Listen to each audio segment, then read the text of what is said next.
Ao idealizar a atmosfera de Fragmentado, ou Split, o diretor M. Night Shyamalan tinha em mente que estava contando uma história em que ele se interessava tanto pela jornada em que levaria sua audiência, como também pelo toque de humanidade presente nela.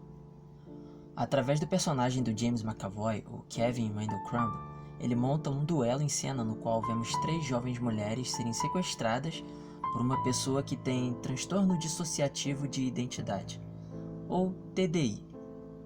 E para escapar, elas precisam tentar manipular cada personagem, que é cada uma das personalidades que vão sendo reveladas por esse sequestrador.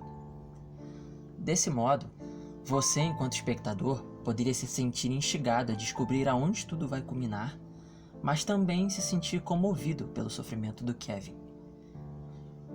Quer saber mais sobre o transtorno dissociativo de identidade em Fragmentado? Fique até o fim, porque eu realizei diversas pesquisas para responder a pergunta do título e outras muito frequentes para quem assistiu ao filme. Aproveita para curtir o vídeo e comente para eu saber se você é fã dos filmes do Shyamalan. Em entrevista ao Film 4, o diretor, junto ao ator James McAvoy, afirmaram se sentirem fascinados por motivos diferentes, ligados aos seus respectivos papéis de criação na obra. O diretor é atraído pela ideia de como o TDI pode beirar a noção de credibilidade do que é real ou não para as pessoas, que podem se perguntar até onde o que estão vendo corresponde à realidade. E o protagonista, por poder interpretar alguém cuja personalidade integral se fragmentou por necessidade e não está mais no controle das várias partes de si mesma, que formavam o todo e agora operam individualmente. De um ponto de vista científico, chamamos de transtorno dissociativo de identidade a ruptura da identidade original de um indivíduo em, no mínimo, 2 personalidades, o que envolve uma interrupção marcante na percepção e compreensão de si mesmo, do controle das próprias ações e falas, acompanhada de alterações nos sentimentos e emoções, prejudicando a pessoa em meios profissionais, sociais ou outras áreas da vida. Um jeito mais simples de explicar seria dizer que, quando passamos por traumas severos, geralmente na infância, o cérebro encontra formas de lidar de acordo com os recursos biológicos que ele dispõe. E um desses recursos pode ser a dissociação, que é quando você se distancia da realidade. O psicólogo Dr. Kirk Honda, professor na Antioch University, Seattle, costuma dizer que é como dirigir um carro para ir trabalhar por uma rota que você pega o tempo todo. De repente, quando você chega lá no destino, você se dá conta de que nem pensou na rota que usou. Você dirigiu sem pensar no caminho que ia pegar, o que, embora não seja dissociação, serve como um bom ilustrativo. Você está consciente, mas sua consciência está se focando em algo diferente daquilo que seu corpo está fazendo, o que é bem útil se você está sofrendo um abuso físico, como Kevin sofria. A forma de dissociação usada por ele foi compartimentar sua personalidade em várias alternativas. Uma, por exemplo, para suportar o peso do abuso, outras para exercerem funções distintas, como protegê-lo. Quando Shyamalan foi escrever esse personagem, ele sabia que seria de longe o mais difícil da sua carreira até agora. Ele pensava quem poderia interpretar a fisicalidade da besta e depois uma criança, e fazer todas as coisas que ele ia precisar, sem parecer falso ou só uma coleção superficial de efeitos. E foi numa noite em uma festa que ele esbarrou com o James McAvoy, e no instante em que ele o viu, ele foi capturado pela presença física do ator, que estava exatamente com a aparência que vemos no filme, com as raízes do cabelo aparecendo, mas bem curto, o que para o diretor era perfeito, já que ele queria alguém que tivesse uma aparência não tão definitiva, que o permitisse transitar entre uma variedade de personagens com gêneros e idades distintas. E o James, felizmente, topou o desafio e nos entregou uma performance fantástica. Há psicólogos que apontam para se ter cautela com alguns mitos que podem estar sendo reforçados, como o Dr. Alimato, que argumenta sobre a alta capacidade de comunicação e coordenação das personalidades do Kevin, umas com as outras.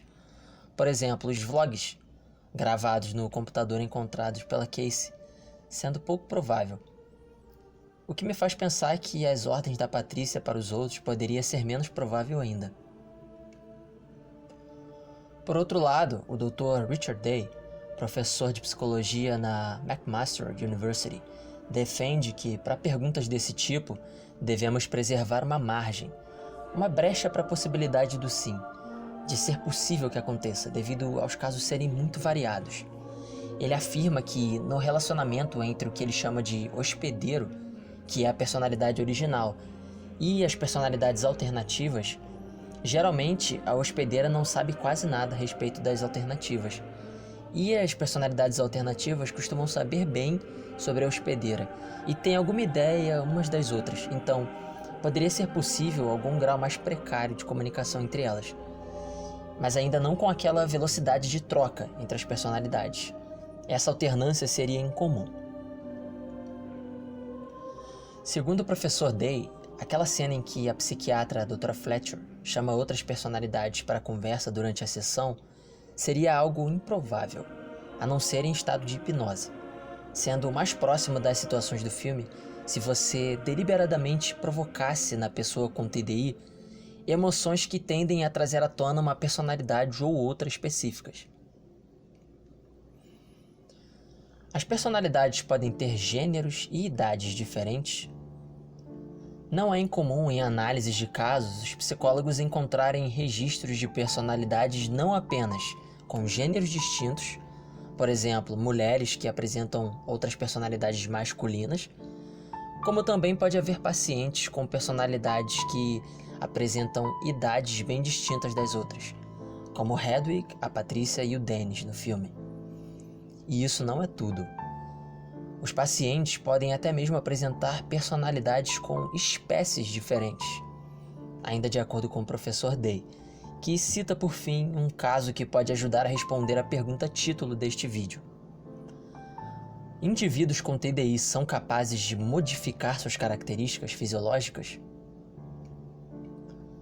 O professor conta que, em 2015, na Alemanha, um homem cujas personalidades reveladas eram cegas estava em tratamento para TDI, e ele comparecia às sessões com bengala e um cão-guia. Um dia, de repente, ele começou a enxergar as palavras em uma revista na mesa durante uma sessão. Apenas as palavras como um todo, não as letras individualmente. Essa personalidade que enxergava era um menino adolescente. Neste estudo, os pesquisadores registravam fotos do córtex visual do paciente para investigar uma resposta cerebral chamada de padrões de resposta evocados, que são pequenos sinais elétricos liberados pelo cérebro quando estímulos visuais são captados, o que indica que o cérebro está recebendo essas informações. E o que eles descobriram foi que, com a personalidade que enxergava, esse pequeno sinal elétrico estava presente no córtex ao ser visualmente estimulado, enquanto que nas demais personalidades que não podiam ver, não havia. O cérebro agia como se não pudesse captar as informações visuais. Então elas não podiam ver, porque o cérebro não estava se comportando tipicamente, ou seja, não estava passando as informações para a consciência. Um detalhe é que o diagnóstico original era de cegueira cortical, que é cegueira por lesão cerebral, mas parece que havia muito mais a ser investigado. Então, por este estudo, a resposta seria sim. As personalidades podem mudar as características do organismo. Mas isso é apenas o relato de um psicólogo sobre um estudo que não encontrei. E os resultados podem ser realmente válidos, no entanto, trata-se somente de um caso. Uma exceção, a qual o filme também se refere em uma cena específica. E casos como esse costumam não ter evidências suficientes para comprová-los. É como o professor Kirk Honda diz, pesquisas assim são feitas com o intuito de justificar a veracidade da condição clínica, provar que é real, o que pode ser um objetivo admirável. Contudo, se apegar a hipóteses peculiares pode acabar contribuindo para gerar novos estigmas, tão prejudiciais quanto os que você está tentando combater. Por exemplo, o mito de que essas pessoas teriam características biológicas extraordinárias, ou de que seriam perigosas por conta disso. Eu recomendo que vocês busquem se informar em fontes especializadas. e com profissionais da área da saúde mental. Mas, é claro, em Fragmentado estamos falando de um filme que, assim como as boas produções em geral, pegou conceitos como esses emprestados e aplicou uma bela dose de licença poética, para deixar tudo mais apetitoso de se assistir. Então, as proporções que os conceitos sobre TDI ganham no filme foram exageradas, a fim de causar uma dramatização de qualidade. E foi feito com maestria. Só é importante que a gente busque conhecer mais a respeito do que vemos para não perpetuar mitos e estereótipos. Se você está gostando do conteúdo, ajude o canal a crescer. São só 2 cliques. Um na mãozinha do gostei e depois em se inscrever, para você se tornar parte desse trabalho que está só começando. Um abraço, pessoal.